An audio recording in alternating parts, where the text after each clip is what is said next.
দেখলাম যে আপনার চরমনের পিসা হুজুর মোহতারাম রেজাউল হক, রেজাউল হক তো না, তো উনি বলতেছেন যে মুনকার নাকির যাতে প্রশ্ন করার সুযোগ না পায়। মুনকার নাকির হইল যে কবরে যে দুই ফেরেশতা এসে প্রশ্ন করবে, যে হাদিসে আছে যে যখন মৃত ব্যক্তিকে রাখা হয় কবরে তখন তাকে জীবিত করা হয়, ফেরেশতা আসেন মুনকার নাকির সওয়াল জবাব করার জন্য।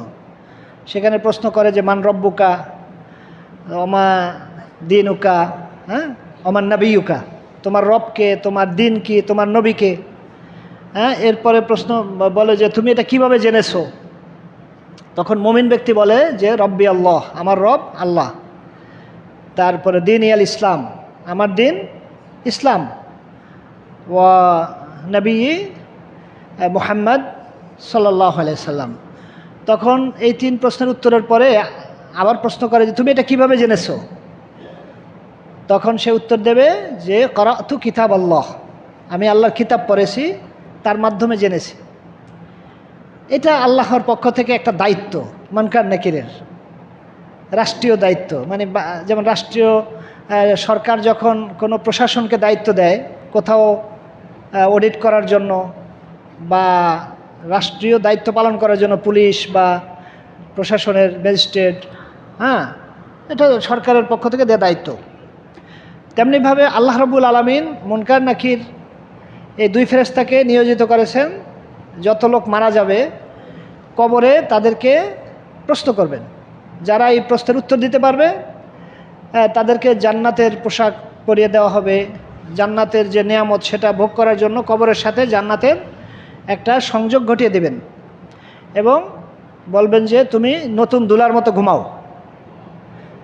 আর যারা প্রশ্নের উত্তর দিতে পারবে না বলবে লা আদ্রি লা আদ্রি, আমি জানি না, শুনছি লোকেরা এরকম বলছে, হ্যাঁ, বুজুর্গানে দিন এরকম বলছে, বাপ দাদারা এরকম বলছে। হ্যাঁ, তখন বলবেন যে মা করাতা ওয়ালা দারাইতা, অর্থাৎ তুমি পড়েও নাই বুঝেও নাই।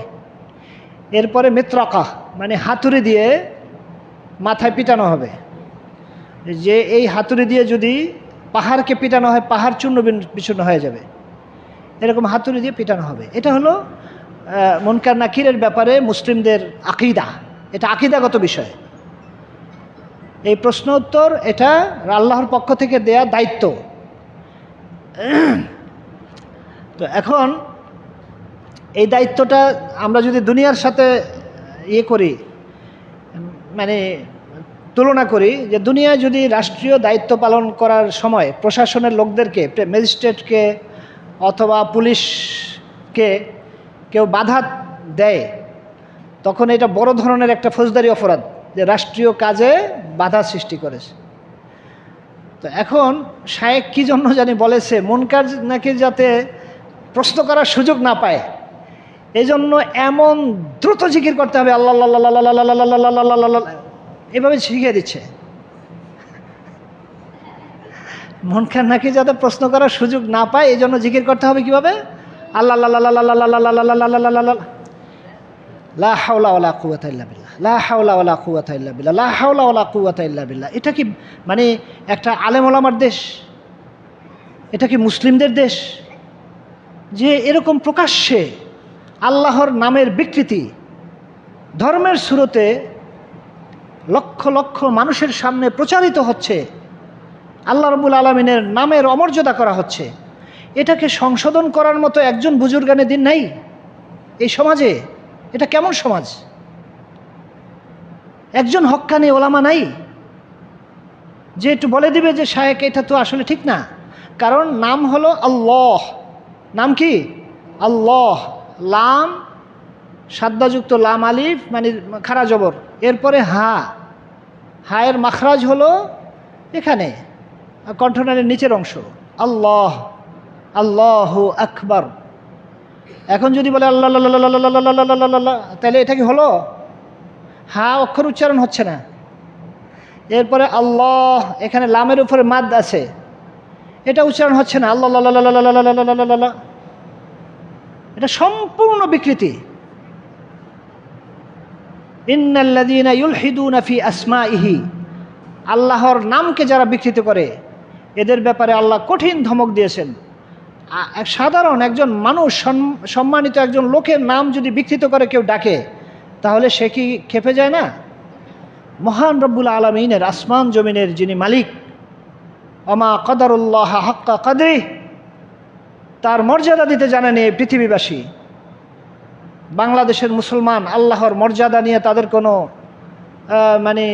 কোনো কিছুই আসে যায় না। এটা কেমন কথা? আল্লাহ রব্বুল আলামিনের টোটাল নামকে বিকৃত করে ধর্মের নামে, জিকিরের নামে গোটা মুসলিমদেরকে প্রতারণা করছে। আর এই ব্যাপারে হক্কানি ওলামায়ে কেরাম, মুহাদ্দিসিনে কেরাম, মুফতিনে এজাম, এদের কোনো টু শব্দ নাই।